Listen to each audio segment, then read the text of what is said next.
Erev Tov Rabotai, we are continuing with our Mishna Yomi Masechet Shevuot.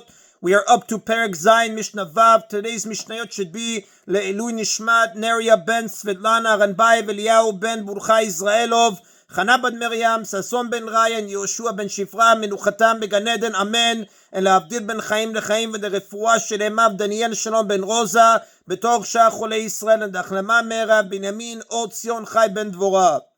Since the previous Mishnah mentioned the case of a storekeeper who swears and collects, our Mishnah presents related rulings. In the cases that follow, it is hard to determine on the basis of evidence who is in the right. The rabbis therefore instituted that the matter be decided by having the person with the stronger claim make an oath and either take or keep the money in question. The Mishnah now discusses a series of such cases and teaches which side in the dispute is given the right to make the oath. Amar lechenvani, if a customer tells a storekeeper, "Teni b'dinar perot, give me a dinar's worth of produce," v'natanlo, and the storekeeper gave it to him, meaning he placed it outside the store in the street for the customer to take home. The storekeeper agreed to the sale and placed the produce in the street for the customer to take home. As a result, neither of them was in possession of the produce. Amar lo teni et dinar, and he then said to the customer, "Give me the dinar that you owe for the produce." Amar lo, the customer replied, "Nitativ lecha untato be'anpali." I already gave it to you before you measured out the produce and you put it in your money pouch. Yishava balabayit, the homeowner, the customer, swears that he paid the dinar and he takes the produce from the street, since his claim is considered stronger than the storekeeper's. The customer's claim is considered stronger because the storekeeper admits that he agreed to sell this produce to the customer. The question is only whether he was paid. Therefore, the rabbis gave the customer the right to swear and take the produce. The customer must swear only if the produce is still on the street, where neither one of them has possession of it. However, if the customer already took the produce, he is not even required to swear this oath. Since the produce is in his possession, it is assumed to be his, and if the storekeeper wants to collect something from him, the burden of proof is entirely on him. The reverse case, Natanlo et dinar, if the customer gave the storekeeper the dinar, Amarlo teni et perot, and then said to him, "Give me the produce in the street that I paid for." Amarlo, and the storekeeper replied, "Nitatim lecha v'olachtan letoch betecha." I already gave you the produce that you paid for and you took it home, and this produce in the street is mine. The customer paid the storekeeper a dinar. The storekeeper claims that the customer came to him earlier and took produce on credit, and the dinar he just received was payment for that purchase. The produce sitting in the street, however, is the storekeeper's, and he put it there to sell to someone else. The customer, on the other hand, claims that he did not take any produce earlier on credit, and the dinar he just gave was for the produce that is now in the street. Ishavach envani, the storekeeper swears that he already gave him the produce and he keeps the produce in the street, since in this case, the storekeeper's claim is considered stronger than the customer's. Here, the storekeeper's claim is considered stronger since, according to him, the customer has no right whatsoever to the produce in the street, while even the customer admits that the storekeeper still owns the produce, except that he paid for it. Paying money for movable objects does not acquire ownership of them. The buyer must actually take possession of them. Therefore, the rabbis gave the storekeeper the right to swear and take the produce from the street. The storekeeper must swear only if the produce is in the street, where neither one of them has possession of it. However, if the produce is still in the store, the storekeeper is not even required to swear this oath. Since the produce is in his possession, it is assumed to be his, and if the customer wants to take it from him, the burden of proof is entirely on him. A Tana disputes the last ruling, Rabbi Yehuda Amar, but Rabbi Yehuda says this is the rule. Kol she'aperot biyado yado al ha'elona. Whoever has the produce in his possession has the upper hand. When the produce is outside the store, we treat it as if it is in the customer's possession. Therefore, in both cases, the customer has the upper hand and he swears and takes the produce. According to Rabbi Yehuda, storekeepers generally require payment before they take anything out of the store. Therefore, we view the pile in the street as being in the customer's hands, since it is likely that it has been paid for, and we give the customer the right to swear and take it.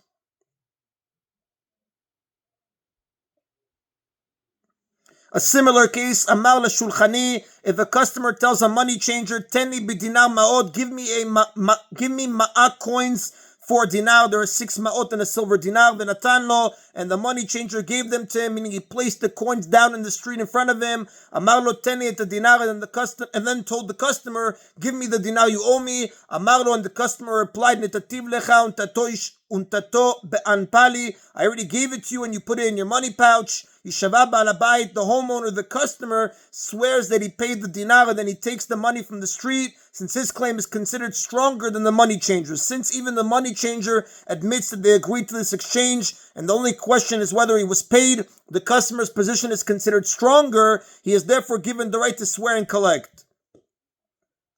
The reverse case, Natan lo et dinar, if the customer gave the dinar to the money changer, Amar lo teni et ha'ma'ot, and then said to him, give me the change that is in the street for which I paid you. Amar lo, and the money changer replied, Netatim lecha v'ishlachtam letoch kisecha, I already gave you the change that you paid for and you threw it into your purse, and this money in the street is mine. Yishava shulchani, the money changer swears that he already gave him the change and he takes the money from the street, since in this case, his claim is considered stronger than the customer's. The money changer claims that he already gave other coins to the customer and the money in the street is his. His claim is stronger because even the customer admits that he did not yet acquire the coins in the street. Therefore, the money changer swears and keeps the money in the street. Rabbi Yehuda disputes the last ruling. Rabbi Yehuda says, "En derech shulchani liten isar ad sheitol dinaro."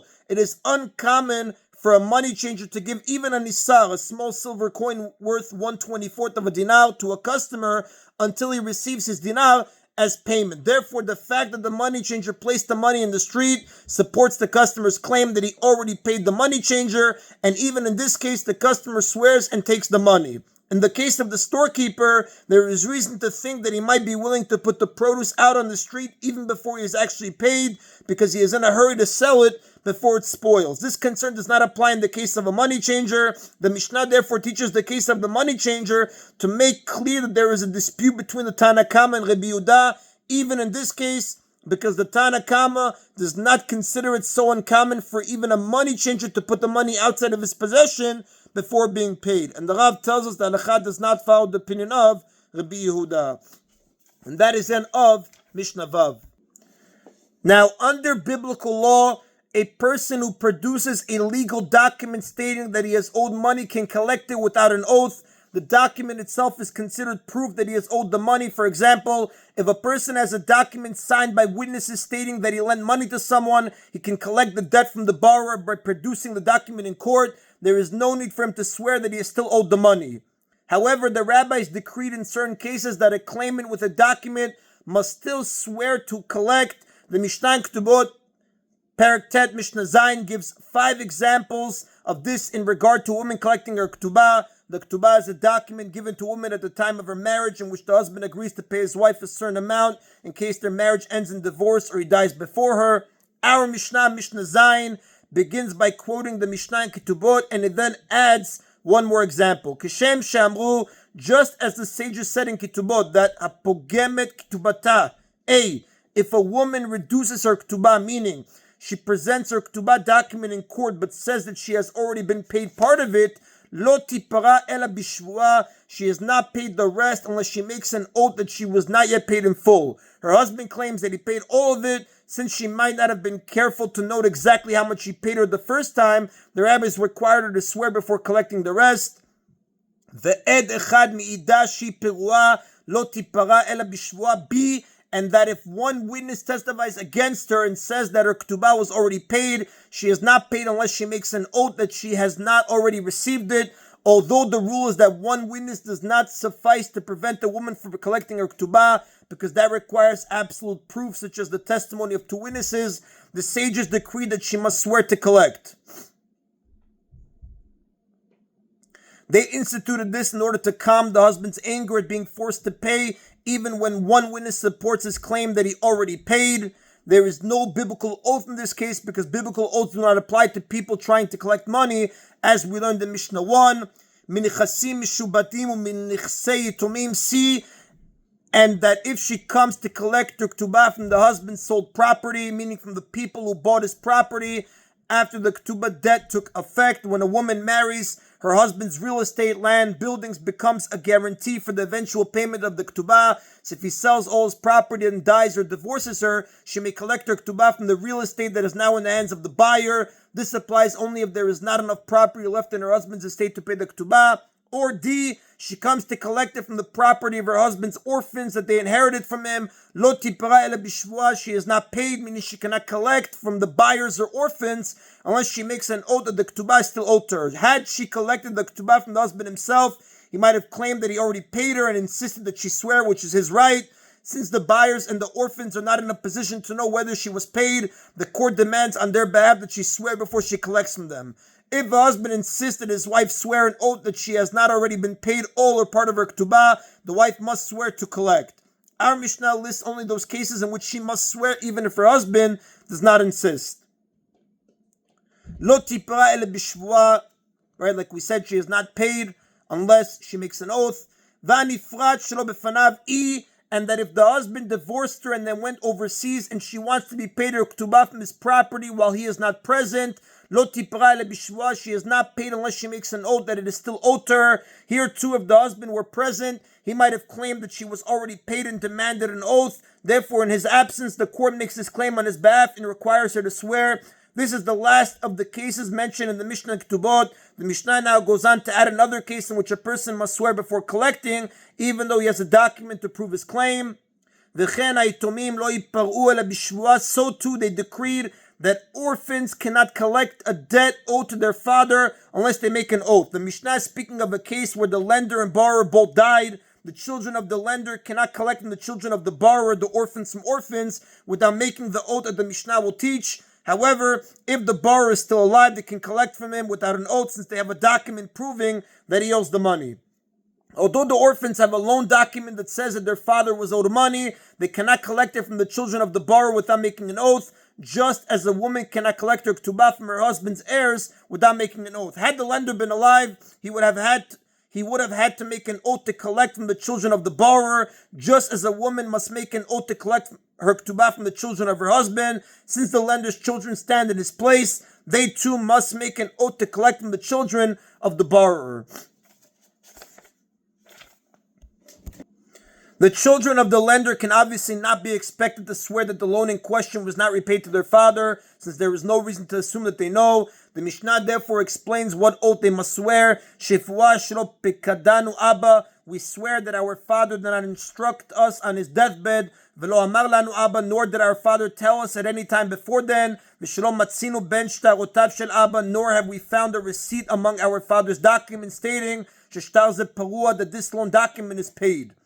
Now the Tanna Kama rules that an orphan must swear that his father never told him that the loan was paid and that he did not find a receipt. This implies that if it is obvious that his father could not have told him anything, for example, he was born after his father died, he collects without an oath. The next Tanna disagrees. Rabbi Yochanan ben Broka says, Afilu nolada ben lacha mitat ha'av, even if the lender's son was born after his father's death, he must still swear that he did not find a receipt, and only then may he collect the debt. Although he cannot swear whether he heard from his father that the loan was paid, nevertheless, he must swear at least that he did not find a receipt among his father's documents. The Tanna Kama, however, maintains that he collects without any oath. In his view, the main oath on the orphan is that he never heard from his father that the debt was paid, so that if it is clear that he could not have heard, he does not swear at all. And the Rav tells us that halacha follows the opinion of Rabbi Yochanan ben Broka. The next Tana discusses whether an orphan needs to swear when there is outside evidence that the father said before he died that he was not paid. Amar Rabban Shimon ben Gamliel. Rabban Shimon ben Gamliel said, Im yesh edim she'amar ha'av b'shat mitato, if there are witnesses that the father said at the time of his death, shtar ze eno parua, this document is not paid, hu notel shelo b'shvuah, the son can collect without an oath. However, the Tanna Kama maintains that he does have to take the oath because it is possible that the father said publicly that the debt is unpaid in order to make his son appear wealthy, while telling him privately that it had actually been paid. And the Rav tells us that halacha follows the opinion of Rabban Shimon ben Gamliel. And that is on the bottom of today's Mishna Yomi. Baruch Adonai le'olam. Amen v'amen.